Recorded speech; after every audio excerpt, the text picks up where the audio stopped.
ما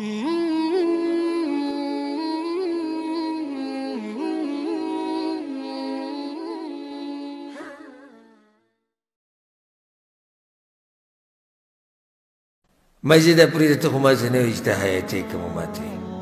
اوس زه ځینې یو سوال کوم وایي څه مړي اوري که نه اوس مې پته ولګي چې دی حیاتي دی که مه ماته یې. راته خو پته وایي چې دی اوس د بل طرف راکړه ما معلوموي. وایي ما ته وایي که اوري او که نه اوري زما او ستا پکې څه کار دی. مړي که اوري یا اوري دي که نه اوري وایي نه اوري دي. اوس تا چې دومره غټه مسله جوړه کړې چې ما نه تپوس کړي نو د یو نیم سره دا لارې ټول برابر دي.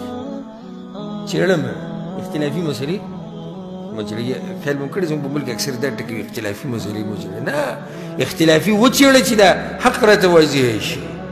د قیامته پورې به دا مسلې بندي پرتې اختلافي مسله مو څېړه. د اختلافي مسلې حل څه دی؟ تیلې دې تو که او په المارۍ کې کېده نه حل یې څه دی؟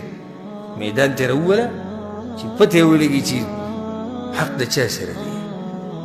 موږ یې په تیرو کې ساتلي اختلافي مسلې مو څېړو بس اختلافي هره مسله اختلافي ده.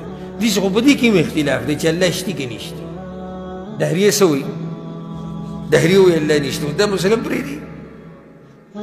د مشرکانو سره زموږ په ډېرو مسلو کې اختلاف دی دا پرېږدو. د قبر پرستو سره زموږ اختلاف دی پرېږدو.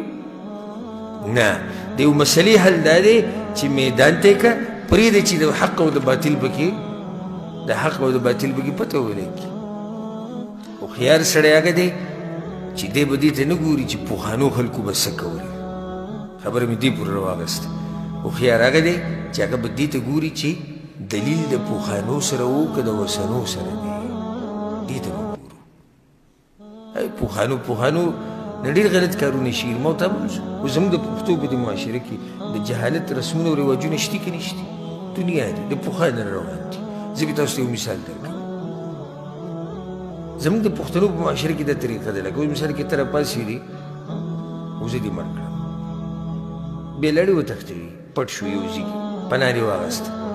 زما زوی چې سبا رالوی شي نو کېدای شي ستا رور مړ کړي یا ستا پلار مړ کړي خو دا بدل به نه اخلي. دا طریقه څنګه ده؟ غلطه ده. خو دا مونږ کې شته که نشته او د پوهانه ده که نه ده؟ ده موږ دې سره څه مونږ به څه وایو چې د پوهانو کې وه. اگر که دا مسله پوهانو کې وه خو غلطه ده. ښه زموږ په دې پښتنو کې د یو بل د ځمکې نیوره نیول شته که نشته؟ اوسنۍ مسله ده. پوهانه د دروغو قسمونه پرې خوري که نه؟ پوره قرآن دې لږ خوري. ګواهان یې په سند د دروغو راولي.